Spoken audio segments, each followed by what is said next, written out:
Hello beautiful people. तो आज के इस लेक्चर में हम देखेंगे कि टेक्स्ट की कौन कौन सी प्रॉपर्टीज़ होती हैं। ठीक है, पहले हमने क्या देखा है कि लेआउट किस तरह से बनता है, हमने उसको अच्छे से मास्टर कर लिया है।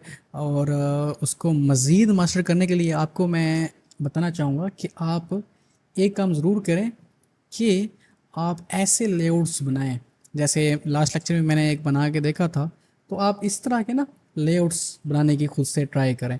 ठीक है, आपको गूगल से ये मिल जाएंगे और ऐसे आप कम से कम भी 6 से 7 लेआउट्स खुद से बनाएं। ठीक है, और फिर आगे कैरी ऑन करें। तो हमारी जो लेआउट की मास्टरी थी वो हो गई है, मींस कि हमारा एक मॉड्यूल कंप्लीट हो चुका है।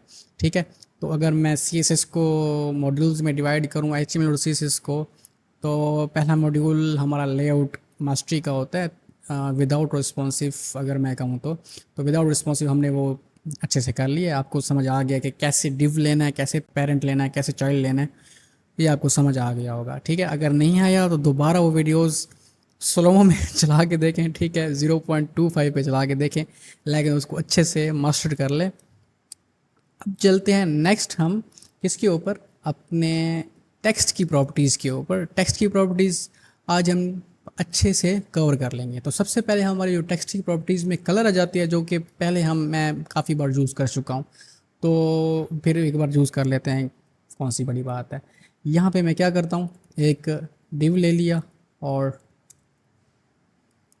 लेट्स सपोज मैंने यहाँ पे स्टाइल ले लिया, और सबसे पहले यहाँ पे कुछ लिख भी लेता हूँ, लॉजिक्स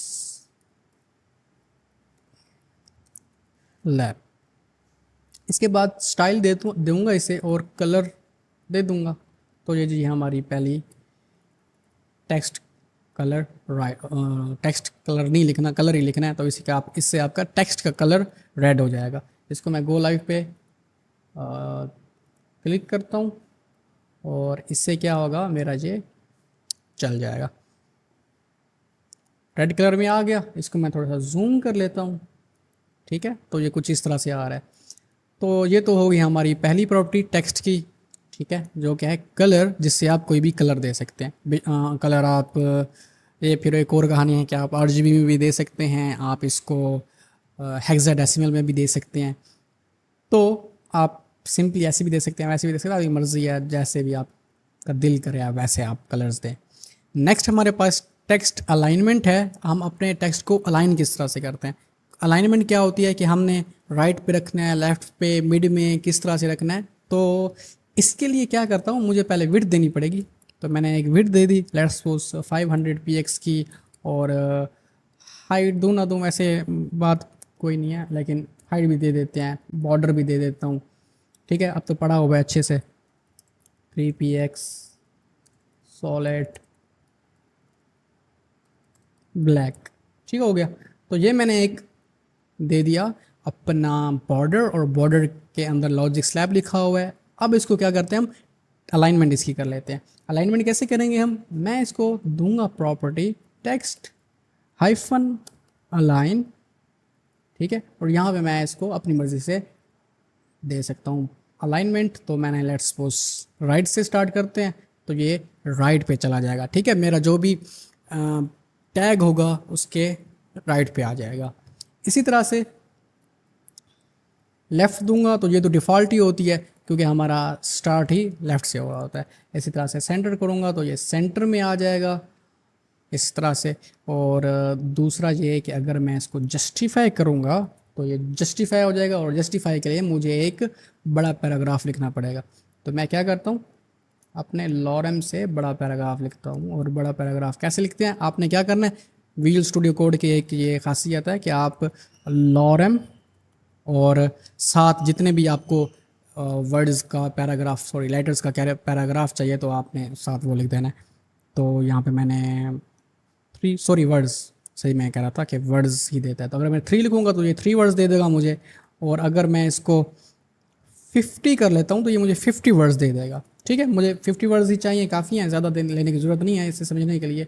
और मैं यहाँ पे आता हूँ तो ये कुछ इस तरह से आएगा। और अगर पहले जस्टिफाई हटा देते हैं भाई, ताकि आपको समझ भी तो आए कि अगर जस्टिफाई ना हो तो तब क्या होता है। तो मैंने इसको लेफ़्ट कर दिया। ठीक है, और ये कुछ इस तरह से आ रहा है कि हमारे राइट साइड पे देखें ये जगह बच रही है, ठीक है, स्पेसेस आ रही हैं। लेकिन अगर मैं इसको जस्टिफाई कर लूँगा ना कुछ इस तरह से जस्टिफाई, तो ये स्पेसेस नहीं बचेंगी, ठीक है, इस तरह से बिल्कुल कॉर्नर्स टू कॉर्नर्स ये हमारा पैराग्राफ चलेगा। तो ये काफ़ी यूज़फुल होता है काफ़ी केसेस में।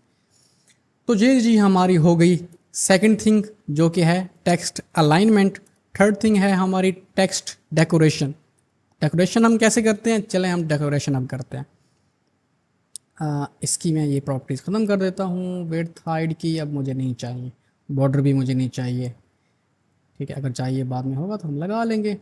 और टेक्स्ट की जस्टिफाई भी नहीं चाहिए। क्या कर रहे थे, टेक्स्ट डेकोरेशन।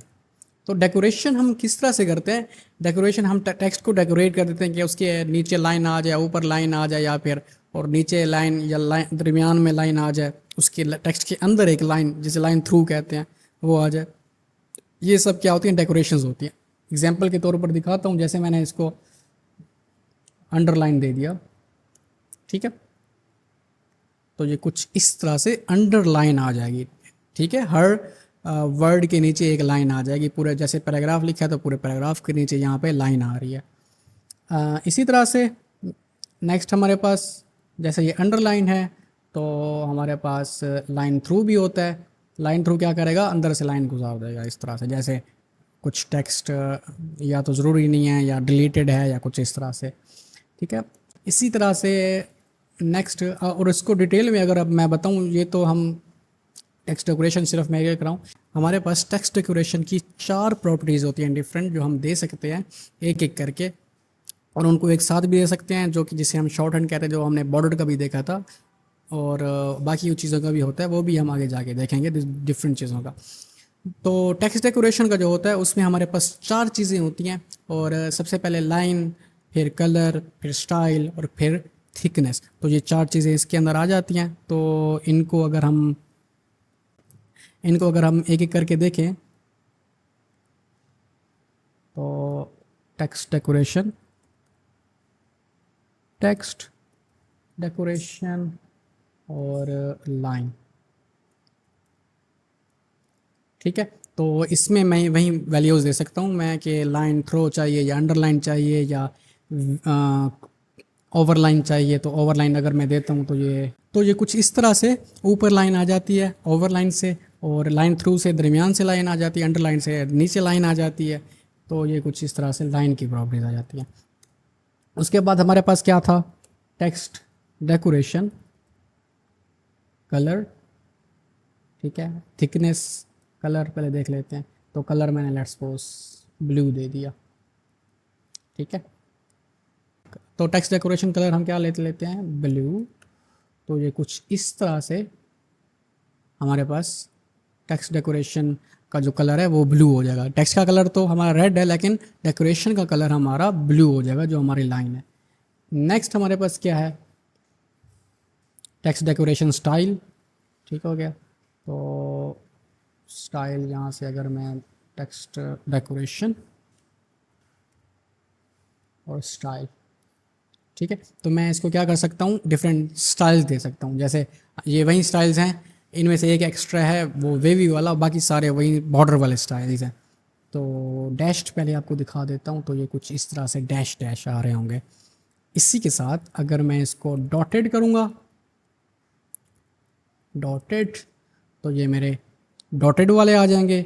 और अगर मैं इसको वेवी करूँगा तो ये वेव्स आ जाएंगी कुछ इस तरह से, है ना मज़ेदार।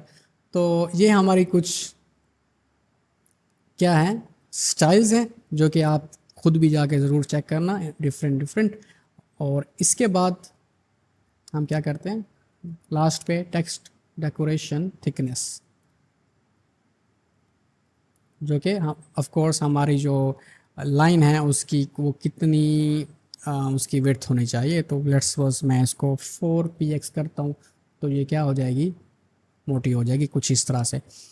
तो ये 4 प्रॉपर्टीज़ हमने ये तो लहदा देख ली। अब हम क्या करेंगे, इसको एक साथ देख लेते हैं। तो एक साथ कैसे करेंगे हम इनको, मैं इस सारे को डिलीट कर देता हूँ और यहाँ पे मैं लिखूँगा टेक्स्ट डेकोरेशन। तो सबसे पहले क्या दूंगा, लाइन, फिर कलर, फिर स्टाइल, फिर थिकनेस। तो सबसे पहले मैं लाइन देता हूँ, तो मैं इसको अंडरलाइन दे देता हूँ, फिर कलर, फिर स्टाइल, लेट्स सपोज वेवी, और फिर थिकनेस लेट्स सपोज 5 px। तो क्या किया मैंने, 5 वैल्यूज़ एक साथ दे दी, सॉरी 4 वैल्यूज़ एक साथ दे दी, जो कि हमारे शॉर्ट हैंड है इस टेक्स्ट डेकोरेशन का। तो जिससे हमारा काम क्या हो गया, आसान हो गया। तो ये थी हमारी टेक्स्ट डेकोरेशन। टेक्स्ट डेकोरेशन के बाद हम नेक्स्ट क्या करेंगे, नेक्स्ट हम करने वाले हैं ट्रांसफॉर्मेशन। इसको मैं डिलीट कर देता हूँ। तो टेक्स्ट ट्रांसफॉर्मेशन में ट्रांसफॉर्म, और ट्रांसफॉर्म क्या करता है, हमारे टेक्स्ट अगर लेट्स सपोज स्मॉल लिखा हुआ है तो वो हम कैपिटलाइज करना चाहें या अपर केस में करना चाहें, अपर केस में क्या होगा कि सारे के सारे लेटर्स बड़े हो जाएंगे। मैं अभी आपको करके दिखा देता हूँ। अपर केस और कुछ इस तरह से मेरे सारे के सारे लेटर्स क्या हो गए, अपर केस हो गए। इसी तरह से हमारे पास कैपिटलाइज है। कैपिटलाइज में क्या है कि पहला लेटर्स हमारा कैपिटल हो जाते हैं। तो अब अगर आप देखें तो हमारे सारे के सारे पैराग्राफ के जो फर्स्ट लेटर्स हैं, वर्ड के फर्स्ट लेटर्स वो कैपिटल हो चुके हैं, तो ये इसी को कैपिटलाइज कहते हैं। और लोअर केस होगा तो नाम से ही अब आपको पता चल गया कि लोअर केस क्या करेगा कि सब के सब लोअर कर देगा। देखें यहाँ पे एल हमारा कैपिटल लिखा है, लेकिन यहाँ पे आके स्मॉल हो गया। ये हो गया। नेक्स्ट क्या है हमारे पास, ट्रांसफॉर्म कर लिया। फिर है हमारे पास स्पेसिंग।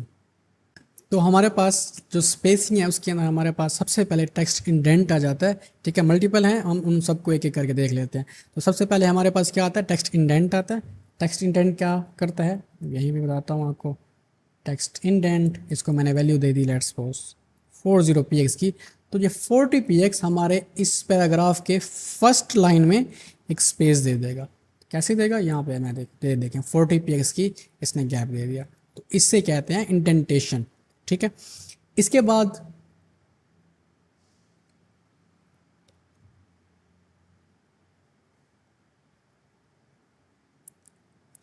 बाद हमारे पास क्या है, लेटर स्पेसिंग है। लेटर स्पेसिंग कैसे देते हैं हम, यहाँ पे मैं आया, लेटर स्पेसिंग दे दी और लेटर्स में स्पेस आ जाएगी हर लेटर में।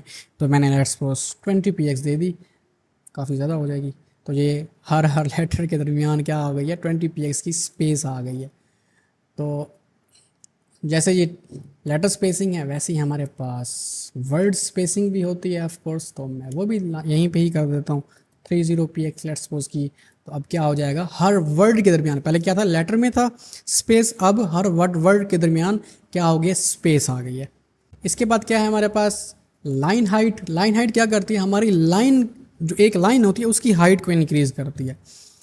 लेट्स सपोज मैंने इसकी लाइन हाइट बढ़ा दी, लाइन हाइट 60 px दे दी।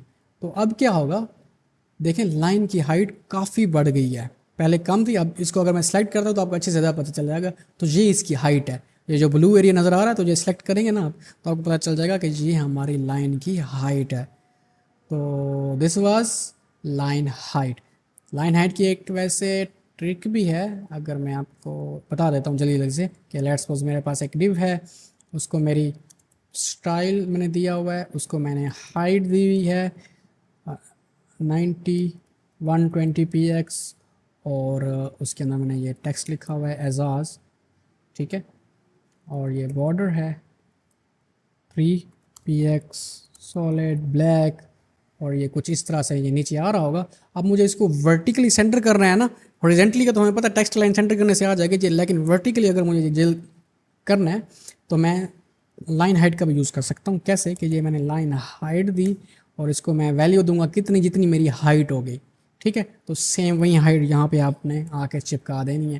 तो यहाँ पे अगर आप देखें तो ये देखें वर्टिकली भी सेंटर हो गया। तो और टेक्स्ट अलाइन जो अभी हमने पढ़ा है उससे क्या हो जाएगा, अलाइनमेंट में वर्ड हॉरिजेंटली। तो हॉरिजेंटली और वर्टिकली अगर हमारा सिंगल टेक्स्ट है, ठीक है, थोड़ा एक पैराग्राफ नहीं है, ठीक है, एक हमारा स्मॉल वर्ड है या फिर सम सेट ऑफ वर्ड्स हैं, तो हम उनको सेंटर करने के लिए इन दो प्रॉपर्टीज़ का यूज़ कर सकते हैं। ठीक है, तो ये एक छोटी सी ट्रिक थी, मैं सोचा आपको यहीं पे बता दूं। ये करते हैं डिलीट, ठीक है। और लाइन हाइट हमारा हो गया कवर। अच्छा, तो आखिर में हमारे पास है वाइट स्पेस, वो हम देख लेते हैं। ठीक हो गया, तो यहाँ पे मैंने वाइट स्पेस, क्या हो रहा है, वाइट स्पेस नो रैप करते हैं ताकि आपको पता तो चले क्या होगा। तो मैंने नो रैप दिया, तो ये कुछ इस तरह से, मतलब कि लाइन हमारी फिर ब्रेक नहीं होगी, नेक्स्ट लाइन पे नहीं आ रहा होगा नेक्स्ट वर्ड। तो इस तरह से ये देखें हमारा लाइन ब्रेक होगी, एक ही लाइन में आ जाएगी। ठीक है, पहले क्या था हमारे पास, बाय डिफ़ॉल्ट इसकी वैल्यू कौन सी है, रैप है। तो ये तो नॉर्मली आ रहा होता है इसी तरह से हमारा। मैं अब ये लाइन हाइट नहीं, वर्ड स्पेसिंग काफ़ी अजीब व गरीब लग रही है, तो मैं इसको हटा देता हूँ। ठीक है, तो ये कुछ इस तरह से आ रहा है। लेकिन अगर मैं इसको नो रैप कर दूंगा तो इसकी ये जो नेक्स्ट लाइन में आ जाता है वो नहीं आएगा, एक लाइन में सारा। इसके बाद इसकी और वैल्यूज़ हैं, वो कौन सी हैं जी, एक प्री है हमारे पास, मज़े की, क्या हो गया, कोई डिफरेंस पता चला। ये क्या करता है, हमारा जो same as it is text वहाँ पे जाके चिपका देता है। लेट्स सपोज, उसका क्या मतलब है मेरी बात का, अगर यहाँ पे मैंने एक स्पेस दी है या यहाँ पे मैंने लॉरेम इप्सन के बाद इंटर दबा दिया तो एक नेक्स्ट लाइन में ले गया हूँ, तो यहाँ पे भी नेक्स्ट लाइन पे आ जाएगा। जैसे यहाँ पे मैं फिर एक नेक्स्ट लाइन पे ले गया हूँ, तो यहाँ, तो मतलब हमारा अगर वी एस कोड में मैं जैसे मैं अपना टेक्स्ट लिखूंगा ना, सेम एज इट इज़ यहाँ पे वैसे ही क्या वैसा रिप्रेजेंट होगा। ठीक है, तो ऐसा हमारे पास वैसे एक ये तो प्री वैल्यू है ना वाइट स्पेस की, हमारे पास प्री टैग भी आता है, वो भी मैं आपको यहीं पे लगे हाथ बता देता हूँ। तो इसके अंदर भी मैं अगर कोई टेक्स्ट लिखता हूँ, जैसे मैंने ये लिख दिया, तो ये भी हमारे पास एज इट इज़ वैसे ही आ रहा होता है। और देखें यहाँ पे अगर मैंने इसकी ये स्पेसेस भी ख़त्म कर दूँ तो क्या होगा, इसकी वहाँ पे भी वो स्पेसेस देखें ख़त्म हो गई हैं। ठीक है ना मज़ेदार। तो वैसे यूज़ खास नहीं होती इतनी, लेकिन है तो बढ़ा दी मैंने। तो वाइट स्पेस प्री ये भी हो गई। तो ये थी हमारी टेक्स्ट की प्रॉपर्टीज़ जो हमने देख ली हैं सब की सब एक एक करके, और आपने ख़ुद भी जाकर इसको एक्सप्लोर करना है, सब प्रॉपर्टीज़ को खुद से इनको ट्राई करना है। और अगर कोई भी आपके पास कोई क्यूरी है या क्वेश्चन है, आपने कमेंट में डाल देना है, मैं उसका ज़रूर आंसर करने की कोशिश करूँगा, बल्कि ज़रूर ही करूँगा आंसर। और मिलते हैं नेक्स्ट लेक्चर में।